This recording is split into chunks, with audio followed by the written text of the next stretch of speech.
મિત્રો, આજની વાર્તા ખૂબ જ પ્રેરણાદાયક છે. વિડીયોના અંતમાં એક સવાલ પૂછ્યો છે. તમે કોમેન્ટ કરીને અવશ્ય જવાબ આપજો. તો ચાલો વાર્તાની શરૂઆત કરીએ. તો કેમ વારંવાર મારી સામે આવે છે? તને જોઈને મારો દિમાગ ખરાબ થઈ જાય છે. કાલી કલોટી ગામડિયન નિકિતાએ ચા આપવા આવેલી તેની ભાભી કૃષ્ણાને હાથ મારતા કહ્યું, જેના કારણે ચાનો કપ જમીન ઉપર પડી ગયો. નિકિતાની તેની ભાભી કૃષ્ણા પરની ચીજો સાંભળીને તેની માતા શારદાજી તેમના રૂમમાંથી બહાર આવ્યા. જ્યારે નિકિતા સોફા ઉપર આરામથી બેસીને ટીવી જોઈ રહી હતી.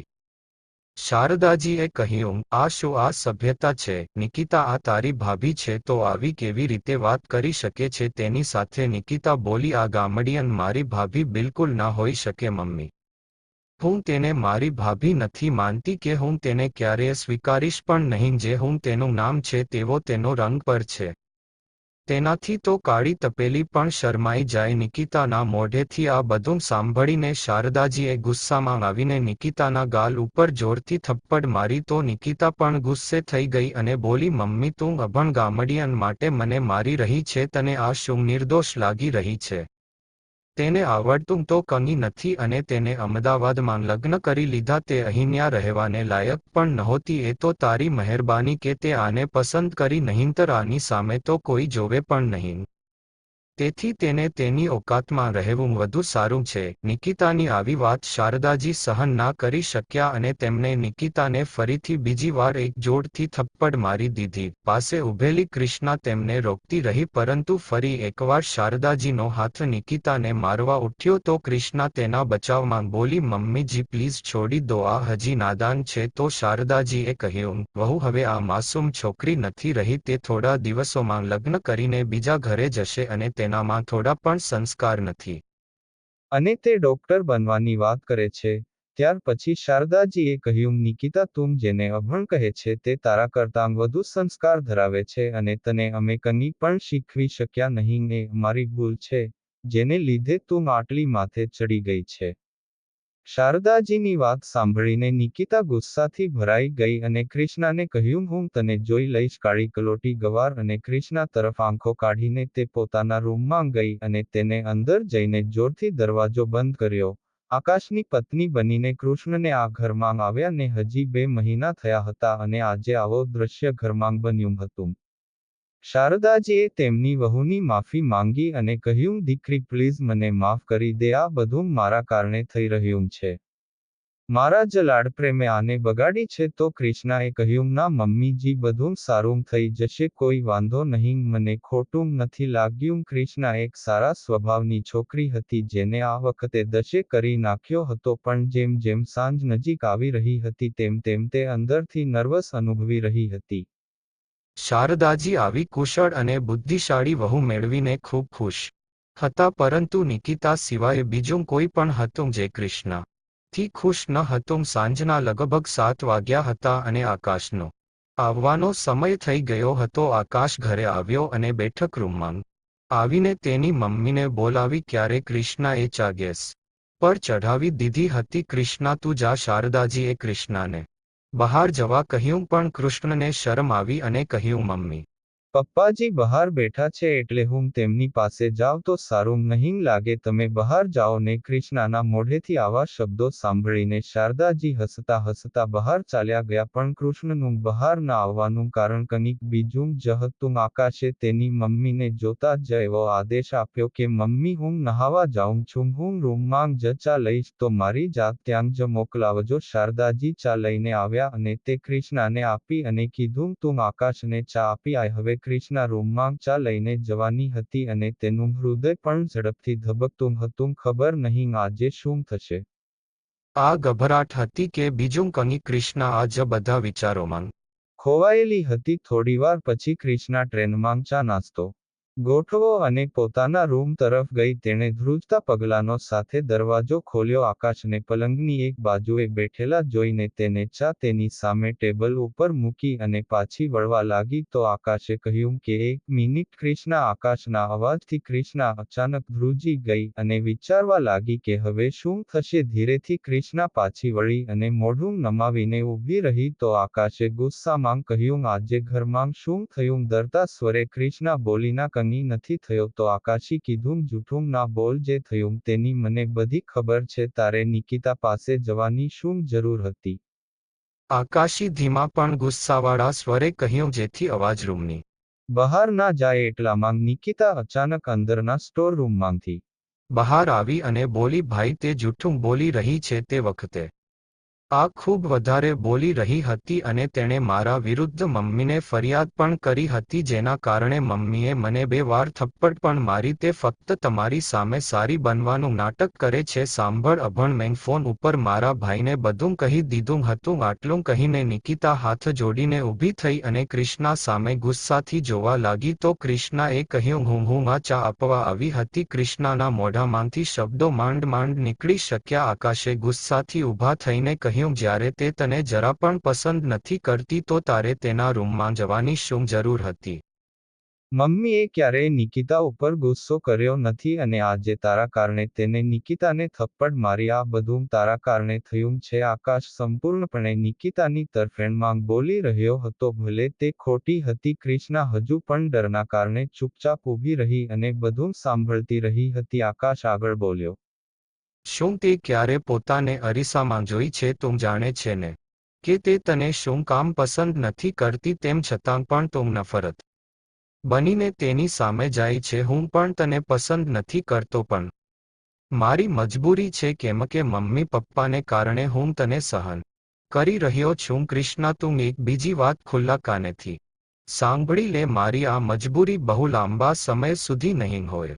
એક દિવસ હું તારાથી છુટકારો જરૂર મેળવીશ. અગર જો તે આનાથી આગળ વધવાની કોશિશ કરી છે તો ક્રિષ્ના આ ધમકી સાંભળીને ધ્રુજી ઉઠી. લગ્નના ફક્ત 2 મહિના પછી આવા શબ્દો કોણ સહન કરી શકે? તેથી ક્રિષ્ના આંખોમાં આંસુ સાથે ત્યાંથી નીકળી રહી હતી એટલામાં પાછળથી ફરી આકાશનો અવાજ આવ્યો અને હા ક્રિષ્ના, એક બીજી વાત, તું આ બધું મમ્મીને કહીશ તો સારું નહીં થાય. હવે જા અને થોડા ભજીયા બનાવી લાવ, નિકિતાને ખાવા છે. આ સાંભળીને ક્રિષ્ના ત્યાંથી નીકળી ગઈ હતી. આકાશનું આવું વર્તન જોઈને કૃષ્ણનું દિલ રડી રહ્યું હતું. ભાઈ, તમારો આભાર માનતી વખતે નિકિતાએ તેના ભાઈ આકાશને ઘરે લગાવ્યો.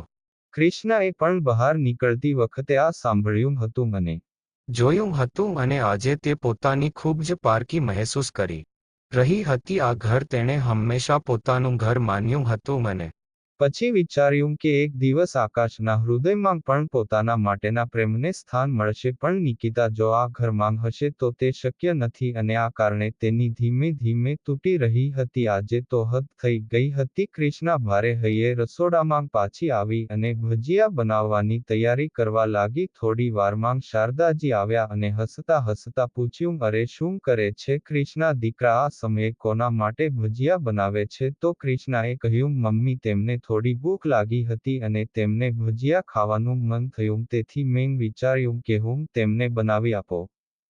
ક્રિષ્નાએ પોતાનું દુઃખ અને આંસુ બંને છુપાવી દીધા હતા અને હસતા હસતા સાસુને જવાબ પણ આપી રહી હતી. તેણે હજુ સુધી તેના સંબંધની સચ્ચાઈ કોઈને કહી નહોતી. તે તેની માતા પાસેથી જે શીખી હતી તેને અનુસરવાનો પ્રયત્ન કરી રહી હતી. ત્યાર પછી થોડી જ વારમાં ક્રિષ્ના ભજીયા લઈને આકાશના રૂમમાં ગઈ અને થોડા તેણે તેના સસરાને પણ આપ્યા અને તેઓ ખૂબ ખુશ થયા અને બોલ્યા, દીકરા વહુ હોય તો તારા જેવી હોય. શારદાએ તને ઘરમાં લાવીને અમારું જીવન સુધાર્યું છે, નહીંતર કોણ જાણે આ નાલાયક છોકરો અને ઉપાડી લાવ્યો હોત. પરંતુ આકાશ ક્રિષ્નાની આ અચ્છાઈ જોઈ શકતો ન હતો. ક્રિષ્ના તેના કાળા રંગને કારણે 2 સંબંધો ગુમાવી ચૂકી હતી, જેના કારણે તેને પસ્તાવો પણ થઈ રહ્યો હતો. શરીરનો કાળો રંગ ઓછો કરવા માટે તે મોબાઈલ ફોનમાં અલગ અલગ પ્રકારની ક્રીમો શોધતી હતી, જેથી તેના સંબંધમાં પ્રેમ ઉત્પન્ન થાય.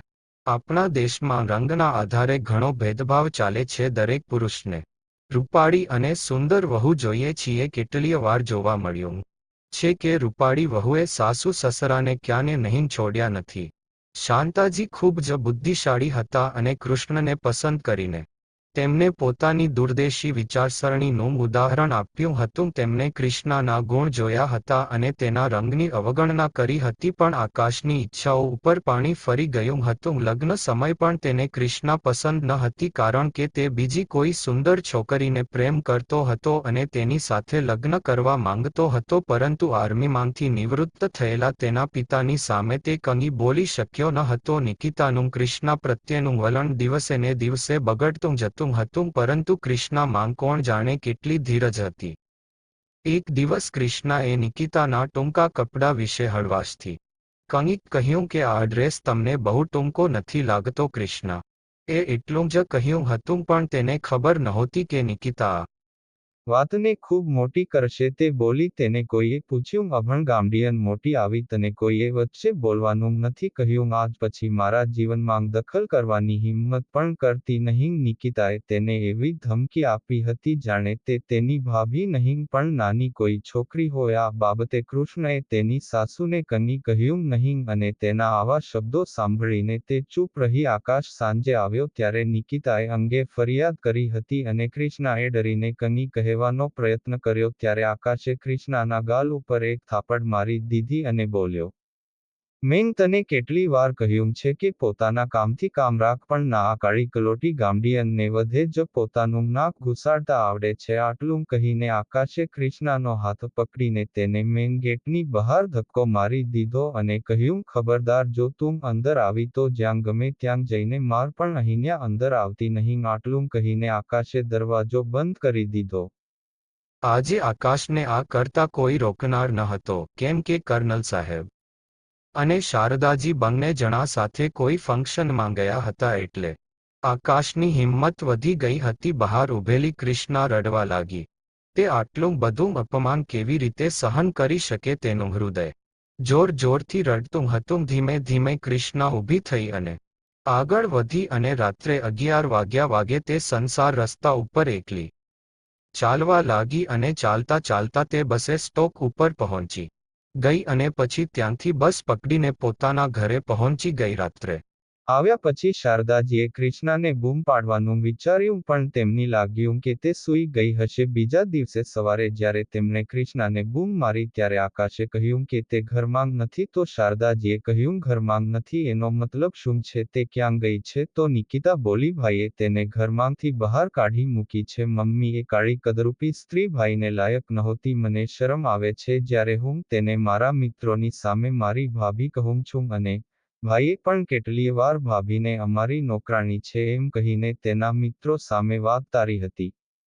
જો જ તેમની ખબર પડી ગઈ હોત કે આ કાળી કલોટી ગામડિયન ભાઈ ની પત્ની છે તો તેનું શું માન રહી જાત? સારું થયું તેને કાઢી મૂકી. નિકિતા બેશરમની જેમ હશે. આ વાત સાંભળીને શારદાજી આશ્ચર્યચકિત થઈ ગયા અને બોલ્યા, આકાશ, આ શું બોલે છે? શું તે આ કર્યું છે? શારદાજી માની ન હતા શક્યા, પણ પછી આકાશે કહ્યું કે હા મમ્મી, તે સાચું કહે છે, પણ તેને પાછી લાવવાની વાત મારી સાથે ના કરતા અને તમે પણ તેને પાછી બોલાવશો નહીં. હું તેનાથી છુટકારો મેળવીને ખૂબ જ ખુશ છું. શારદાજી આ વાતને સહન ના કરી શક્યા અને તેમણે ખેંચીને આકાશના ગાલ ઉપર જોરથી એક થપ્પડ મારી દીધી અને બોલ્યા, બેશરમ, આ કરતી વખતે તને શરમ ના આવી? અને ગુસ્સામાં કર્નલ સાહેબને આ બધું કહેવા રૂમમાં ગયા અને પછી જ્યારે તેમણે વાતમાં કૃષ્ણના ઘરે ફોન કર્યો ત્યારે તેમને ખબર પડી કે કૃષ્ણ ઘરે પહોંચી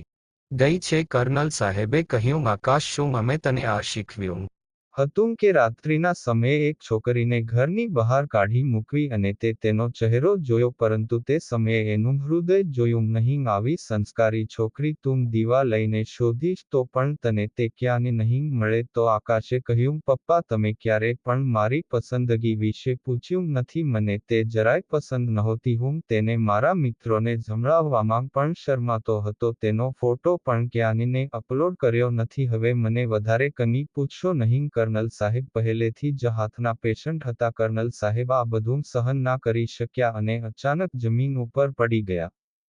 હવે તેમનું બીપી સતત વધેલું રહેવા લાગ્યો. શારદાજી તેમની ખૂબ કાળજી રાખતા હતા, પરંતુ તેમની તબિયતમાં કોઈ સુધારો થયો નહોતો. તેનો દિવસે ને દિવસે દુબળા થતા જતા હતા. હવે કૃષ્ણાના ઘરેથી કોઈ વાત કરવા પણ તૈયાર નહોતું. બસ એકવાર તેની માને એમ કહીને કોણ ડિસ્કનેક્ટ કરી દીધો કે તમારો દીકરો નથી ઈચ્છતો તો અમે અમારી ક્યાં ગમે તેવું સાંભળવા માટે ફરીથી શું કામ મોકલે. તે દિવસ પછી ક્યારે કોઈએ ફોન ઉપાડ્યો ન હતો. દીકરાનું ઘર બરબાદ થઈ ગયું એટલે પિતા આ કેવી રીતે સહન કરી શકે. શારદાજી પણ કંઈ કરી શકતા નહોતા અને એક દિવસ કર્નલ સાહેબની હાર્ટ એટેક આવ્યો અને તેઓ કાયમ માટે આ દુનિયા છોડીને ચાલ્યા ગયા. હવે શારદાજી પણ નિકિતા અને આકાશથી દૂર રહેવા લાગ્યા કારણ કે તેઓએ આ માટે તે બંનેને જવાબદાર ફેરવ્યા હતા. શારદાજીના દિવસો કર્નલ સાહેબ અને કૃષ્ણાની યાદ કરીને વીતતા હતા. નિકિતા તેના જીવનમાં ખુશ હતી જેમાં તેણે તેના ભાઈને પણ સામેલ કર્યો હતો. શારદાજીએ તેનું કંઈ પણ બોલવાનું અને સાંભળવાનું બંધ કરી દીધું હતું. 2 વર્ષ આમ જ વીતી ગયા પણ શારદાજી હવે વધારે મૌન રહેવા લાગ્યા હતા. આકાશે તેની માતાના મનોરંજન માટે શિમલાની 3 ટિકિટ બુક કરાવી. તેને લાગ્યું કે જો મમ્મી થોડીક આસપાસ ફરશે તો તેનો મૂડ સારો થઈ જશે. શિમલા પહોંચ્યા પછી આકાશને તેની માતા અને નિકિતા માટે રૂમ મળી ગયો અને પોતે અલગ રૂમમાં રોકાયો હતો. બીજા દિવસે ત્રણેય લોકો શિમલામાં ઘણી જગ્યાએ ફરવા ગયા. સાંજે નિકિતાને ત્યાંનું ચર્ચ જોવાનું મન થયું એટલે એ ત્રણેય લોકો ચર્ચ જોવા ગયા. ત્યાં ઘણો બરફ હતો જેમાં નિકિતા ખૂબ રમી રહી હતી. રમતી વખતે અચાનક નિકિતાનો પગ બરફમાં ફસાઈ ગયો. તેને બહાર કાઢવાનો જેટલો પ્રયત્ન કર્યો તેમ તે નીચે વધારે ગુસ્સો ગયો. કોઈક રીતે બરફ ખોદીને પગ બહાર કાઢવામાં આવ્યો પણ હવે નિકિતા ચાલવામાં થતી અને પગની પીડાને કારણે હતાશામાં ચીસો પાડતી હતી. તે એક પણ પગલું ભરી શકતી ન હતી. આકાશી નિકિતાને હાથેથી ઊંચકીને ટેક્સીમાં બેસાડી અને હોટલના રૂમમાં લઈ ગયો. ત્યાર પછી તેને ઝડપથી રિટર્ન ટિકિટ બુક કરાવી કારણ કે કદાચ નિકિતાને આંતરિક રીતે ઊંધો ઘા થયો હતો. ઘરે પહોંચતા પહેલા આકાશ નિકિતાને લઈને હોસ્પિટલ પહોંચ્યો. ત્યાં જઈને ખબર પડી કે આ હોસ્પિટલના ડોક્ટર રજા ઉપર છે. આથી તેને ત્યાં રિસેપ્શન પર અન્ય ઓર્થોપેડિક ડોક્ટર વિશે પૂછપરછ કરી તો તેને બીજી હોસ્પિટલનું સરનામું આપવામાં આવ્યું જ્યાં સારા ઓર્થોપેડિક ડોક્ટરો ઉપલબ્ધ હતા. અડધા કલાકમાં આકાશ નિકિતા સાથે ત્યાં પહોંચી ગયો અને ડોક્ટરના કેબિનની બહાર બેસી ગયો અને પોતાનો વારો આવે એની રાહ જોવા લાગ્યો. આકાશ નિકિતાના માથામાં પ્રેમથી પોતાનો હાથ ફેરવી રહ્યો હતો અને પછી તેનો વારો આવ્યો ત્યારે આકાશ અંદર પહોંચી ગયો અને નિકિતાને એક બાજુ ખુરશીમાં બેસાડવા લાગ્યો. ત્યારે હાથ ધોઈને ડોક્ટર જેવા તેની તરફ વળ્યા તો આકાશના પગ નીચેથી જમીન સરકી ગઈ અને તે ફક્ત તેની સામે જ જોતો રહ્યો. તેને પોતાની આંખો ઉપર જરા પણ વિશ્વાસ નહોતો આવતો. તેની આંખો પલકારા મારવાનું ભૂલી ગઈ હતી. તેણે જોયું કે કૃષ્ણા એક ડોક્ટરનું એપ્રોન પહેરીને અને ગળામાં સ્ટેથોસ્કોપ લઈને ઊભી હતી જે આજે એક બહુ મોટી ઓર્થો સર્જન બની ગઈ હતી. તેને પણ આકાશને જોઈને એટલી જ નવાઈ લાગી પરંતુ તેણે બીજી જ ક્ષણે પોતાની લાગણી છુપાવી દીધી અને તે બોલી, બોલો શું થયું છે? આકાશના મોઢેથી શબ્દો નીકળી ગયા, હરે કૃષ્ણા તું તો? કૃષ્ણાએ ખૂબ કડક થઈને કહ્યું, મારું નામ ડોક્ટર કૃષ્ણા છે. તો આકાશી કહ્યું, માફ કરજો ડોક્ટર કેમ છો? માફ કરજો ડોક્ટર કેમ છો? ત્યારે કૃષ્ણાએ તેની વાતનો જવાબ ના આપ્યો. ત્યાર પછી કૃષ્ણાએ ફરી પ્રશ્ન કર્યો, શું થયું છે આને? આકાશી નિકિતાના પગની બધી માહિતી કૃષ્ણાને આપી. તેથી થોડી જ ક્ષણોમાં કૃષ્ણાએ નિકિતાની સારવાર શરૂ કરી. પહેલા તેનો એક્સરે કરાવ્યો અને પછી કહ્યું કે નિકિતાને ફ્રેક્ચર થયું છે. ત્યાર પછી કૃષ્ણએ પ્રિસ્ક્રિપ્શન પર દવાઓ પણ લખી આપી અને સાથે નિકિતાને પગમાં પ્લાસ્ટર પણ લગાવી આપ્યો. કૃષ્ણાને આ રૂપમાં જોઈને નિકિતા તેની સાથે નજર મિલાવી નહોતી શકતી જેને તેને અભણ કહી હતી. આજે તે એક મહાન ડોક્ટર બનીને ઊભી હતી. જતી વખતે આકાશે હળવેથી કહ્યું, મમ્મીની તબિયત સારી નથી તો તું તેને એકવાર મળી શકે તો સારું. કદાચ તે તને જોઈને સ્વસ્થ થઈ જશે. આ અંગે કૃષ્ણએ તેને કોઈ જવાબ આપ્યો ન હતો અને તે શારદાજીને મળવા પણ નહોતી ગઈ. ઘરે આવ્યા પછી કેટલાય દિવસો સુધી આકાશ તેને ફોન કરવાનો વિચારતો રહ્યો, પરંતુ તેને હજુ સુધી શારદાજીને તેના ડોક્ટર બનવા વિશે અને આ જ શહેરમાં હોવા વિશે જાણ કરી ન હતી. હવે રાત દિવસ આકાશને ક્રિષ્નાનો ચહેરો યાદ આવી રહ્યો હતો કે કેવી રીતે તેને પોતે જ તેને ઘરની બહાર કાઢી મૂકી હતી. ક્રિષ્નાનો એ જ ડોક્ટરવાળો ચહેરો તેની આંખો સમક્ષ ચમકી રહ્યો હતો. તે હવે તેની સાથે વાત કરવા માંગતો હતો. થોડા દિવસો પછી બાથરૂમમાં શારદાજીનો પગ લપસી ગયો અને તે હવે ઊભા પણ નહોતા થઈ શકતા. હવે આકાશને ક્રિષ્ના સાથે વાત કરવાની બીજી તક મળી. ક્રિષ્ના ફરી એકવાર તેને પોતાની સામે જોઈને ચોંકી ગઈ, પરંતુ શારદાજીને જોતાની સાથે જ તે પોતાની ભાવનાઓ ઉપર કાબૂ રાખી શકી નહીં. તેમને આવી હાલતમાં જોઈને તેને તેમને ઘરે લગાડી લીધા અને ખૂબ રડી. જ્યારે શારદાજીએ તેને જોઈ તો તેમના હરખનો કોઈ પાર ના રહ્યો અને તેમની આંખોમાંથી આંસુ નીકળી ગયા. આજે તે ઘણા સમય પછી કંઈક બોલ્યા હતા. ત્યાર પછી ક્રિષ્ના એ તેમની સારવાર કરી અને તેમને આકાશ સાથે ઘરે પરત મોકલી દીધા હતા. પરંતુ થોડા દિવસો પછી ક્રિષ્ના અચાનક તેમની તબિયત પૂછવા ઘરે પહોંચી. શારદાજીને ક્રિષ્નાને ઘરે આવેલી જોઈને ખૂબ આનંદ થયો અને લંગડાતા શારદાજી રસોડામાં ક્રિષ્ના માટે ચા બનાવવા લાગ્યા. આ બધું ક્રિષ્ના જોઈ ન શકી. તે રસોડામાં આવી અને શારદાજીને ત્યાં એક ટેબલ ઉપર બેસાડ્યા અને પોતે ચા બનાવી. આકાશ આ બધું જોઈ રહ્યો હતો અને તે પોતાની જાતને હતો કે તેને તેના ગુણ કેમ ના જોયા, તેનું ચારિત્ર કેમ ના જોયો અને આવી સદાચાર્ય પત્નીને તેણે ઘરની બહાર કાઢી મૂકી. સોફા ઉપર બેઠેલા શારદાજીએ ક્રિષ્નાના ખભા ઉપર હાથ મૂકીને કહ્યું, દીકરા ક્રિષ્ના, પાછી આવી જા. ક્રિષ્ના તેમની ભીની આંખો જોઈને પીગળી ગઈ અને તેમને ગળે લગાડી લીધા. તેણે આકાશ તરફ જોયું તો આકાશે પણ હાથ જોડીને માથું નમાવ્યું અને કહ્યું, મને માફ કર ક્રિષ્ના, મને મારા પાપોનું ફળ મરી ગયું છે ને મારા પિતાને ગુમાવ્યા, પણ હવે હું મારી માતાને ગુમાવવા માંગતો નથી. શારદાજીએ પણ ક્રિષ્ના સામે હાથ જોડીને કહ્યું, કૃપા કરીને કૃષ્ણ દીકરા, તું પાછી આવી જા. ક્રિષ્નાએ તેમના હાથ પકડી લીધા અને ક્ષમા યાચનાથી માથું હલાવ્યું. રડતા રડતા તે પણ પાછી આવવા માટે સંમત થઈ ગઈ. ત્યાર પછી નિકિતા પણ આગળ આવી અને ક્રિષ્નાની માફી માંગી. ભાભી, મને માફ કરજો. હું તમારાથી ઘણી નાની હતી અને છતાં પણ તમારી સાથે આટલું ખરાબ વર્તન કરતી રહી. ક્યારે ગુસ્સે થઈને મને એકવાર પણ સામે જવાબ ના આપ્યો. આજે મને મારી ભૂલનો ખૂબ પસ્તાવો થઈ રહ્યો છે. નિકિતાની આંખોમાં પસ્તાવાના આંસુ જોઈને ક્રિષ્નાએ નિકિતાને ઘરે લગાડી. તો મિત્રો, તમે બધા શું વિચારો છો કે ક્રિષ્નાએ નિકિતા અને આકાશને માફ કરી દેવા જોઈએ કે નહીં? કોમેન્ટ બોક્સમાં લખીને તમારો અભિપ્રાય જરૂર જણાવો. તો દોસ્તો, આ વાર્તા તમને કેવી લાગી કોમેન્ટ કરીને જરૂર જણાવો. પસંદ આવી હોય તો પ્લીઝ લાઇક કરો. ચેનલ પર નવા હોવ તો ચેનલને સબસ્ક્રાઇબ કરો અને હા, નોટિફિકેશન બેલને જરૂર દબાવો જેથી આગલી અપડેટ સૌથી પહેલા તમને મળે.